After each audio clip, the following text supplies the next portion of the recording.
بسم اللہ الرحمن الرحیم۔ آج کا موضوع ہے جہاد اور کروسیڈ۔ ان عبارتوں سے معلوم ہوا کہ اللہ تعالیٰ نے ان 7 قوموں کی ان 7 قوموں کی نسبت یہ حکم دیا تھا کہ ان کے ہر جاندار کو قتل کیا جائے، ان پر بالکل رحم نہ کیا جائے، نہ ان سے کوئی معاہدہ کیا جائے، ان کے مذبح خانوں کو برباد اور بتوں کو توڑ دیا جائے اور بتوں کو آگ لگا دی جائے، عبادتوں کو موقوف کیا جائے، ان کی بربادی میں کوئی کسر باقی نہ رکھی جائے، اور یہ بھی کہہ دیا کہ اگر تم ان کو ہلاک نہیں کرو گے تو میں پھر تمہارے ساتھ وہی معاملہ کروں گا جو ان کے ساتھ کرنے کا ارادہ کیا تھا۔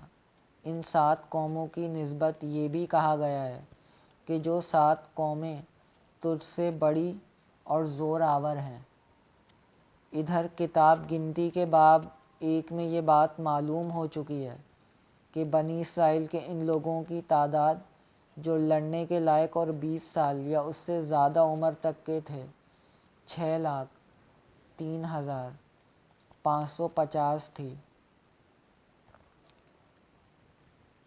جیسا کہ گنتی 1 45 اور 46 میں ہے۔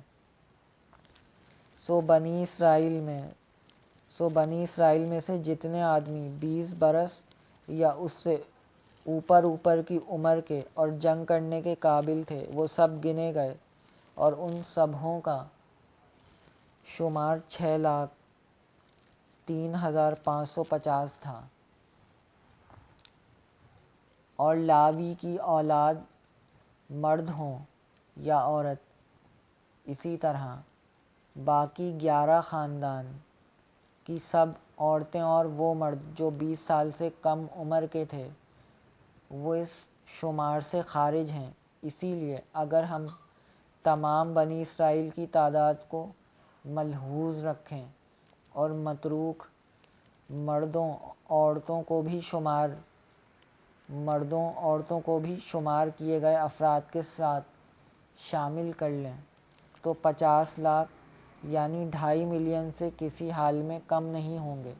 اور یہ 7 قومیں جب تعداد میں بھی ان سے زیادہ اور قوت میں ان سے بڑی ہوئی تھیں تو یقیناً ان کی تعداد بنی اسرائیل کے شمار سے زیادہ ہوگی۔